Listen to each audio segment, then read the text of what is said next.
안녕하세요. 출근길의 노동법 전경국 노무사입니다. 오늘은 과로 인정 기준이 향후 어떤 식으로 변경되어져야 할 것인가, 그 개선 방향점에 대해서 한번 살펴보는 시간을 가져보도록 하겠습니다. 지난 7월 1일부터 5인 이상 그리고 50인 미만 사업장 전국에 78만 개의 사업장들에 대해서 주당 52시간 근로시간제가 적용되는 것으로 그렇게 시행이 되고 있습니다. 그리고 5인 이상 그리고 30인 미만 사업장에 대해서는 내년도, 그러니까 2022년도 연말까지는 근로자 대표와의 합의로 한 주당 8시간까지는 추가로 근로시간을 연장해서 사용할 수 있지만, 그 이후부터는 5인 이상 30인 미만 사업장에게도 적용이 되는 시점이 이제 곧 다가옵니다.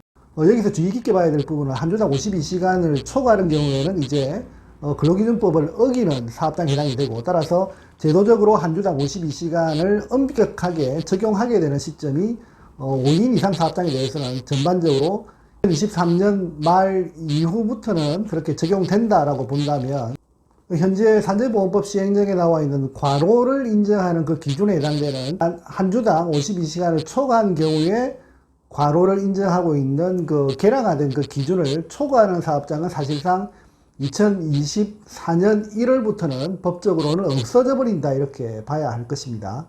그러면 과연 2024년 1월 1일부터는 주당 52시간을 초과하는 사업장이 5인 이상 사업장에는 없어져 버리기 때문에, 과연 52시간을 초과한 경우에 과로를 인정하고 있는 그 상황을 감안해서 과연 과로사가 온전히 사라지는 세상이 올 것이냐라고 보면, 그 상황은 분명히 오지 않을 것이다 라고 그렇게 저는 생각합니다. 물론 과로사가 없는 세상이 아주 좋은 세상이다 라고 볼 수 있겠지만, 5인 이상 사업장에는 온전히 다 적용되는 52시간제가 2024년 1월 1일부터 적용된다 하더라도 52시간보다 적은 근무 환경 속에서도 분명히 과로로 인해서 쓰러지거나 과로로 인해서 사망하는 경우는 분명히 발생할 가능성은 충분히 있을 것입니다. 52시간보다 적은 근무 시간을 일하다가 쓰러진 경우에 그러면 이분의 과로는 어떻게 입증할 것인가, 이 부분에 대해서 앞으로 산재보험법상 과로 인정 기준을 근본적으로 한번 고민해 볼 시점에 왔다라고 저는 생각을 합니다.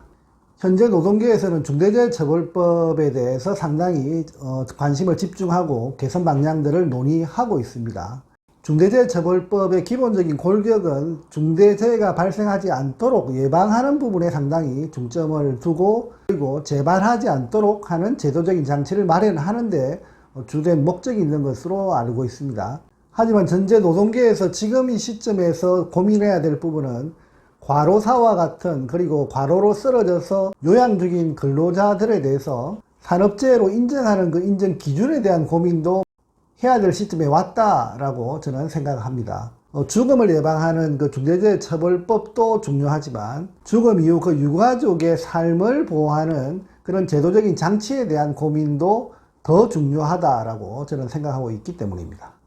제가 생각하는 그 해법 중에 하나는 현재 산재보험법상 과로를 인정하고 있는 그 개량화된 그 지표 52시간을 초과하면 과로고 52시간보다 적으면 과로로 보기 힘들다라고 보고 있는 그 산재 인정 기준에 대한 보다 근본적인 고민이 필요하지 않을까, 그렇게 저는 생각을 합니다. 물론 현재 질병판정위원회에서 심사하는 과정에서 꼭 52시간을 넘겼냐 52시간이 되지 않느냐 이것만을 보고 과로사 또는 뇌심혈관계 질환을 판단하지는 않습니다. 하지만 현재 판단하는 그 기본적인 룰에 의하면 만성과로를 인정하는 그 기준인 52시간이 너무 매몰되어 있는 상태로 과로 여부를 판단하고 있다는 점에 대해서는 상당히 근본적인 고민을 한번 해볼 시점에 오지 않았는가, 그렇게 생각을 합니다. 물론 과로에 대한 부분에 대한 개량화된 지표를 조금 개선하기 위해서 노동부 고시에서 제시하고 있는 업무부담 가중요인 총 6가지에 해당되는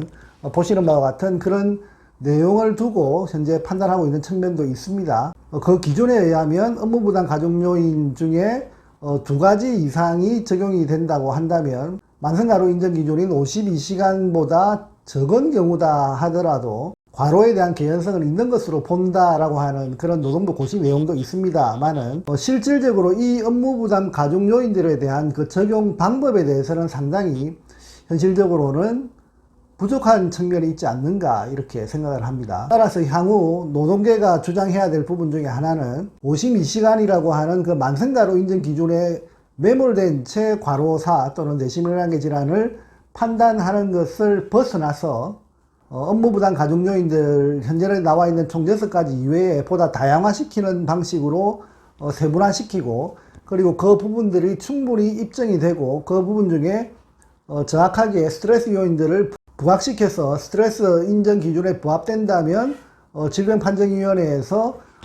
회의를 통해서 최종 결정할 수 있는 그런 심사 방식에 대한 도입도 고민해야 될 시점이 오고 있지 않는가 그렇게 생각을 해봅니다. 오늘은 52시간 근무제가 전면적으로 확대되는 그 시점이 다가옴에 따라서 과로사라고 하는 것이 현재의 기준 하에서는 그 52시간제가 적용이 확대되는 시점이 오는 순간 과로사의 인정 폭은 상당히 줄어들 수밖에 없는 그 상황에 대해서 어떤 식으로 과로에 대한 인정 기준을 검토해 봐야 될 것인가 라고 하는 부분에 대해서 간단히 살펴보는 시간을 가져봤습니다. 감사합니다.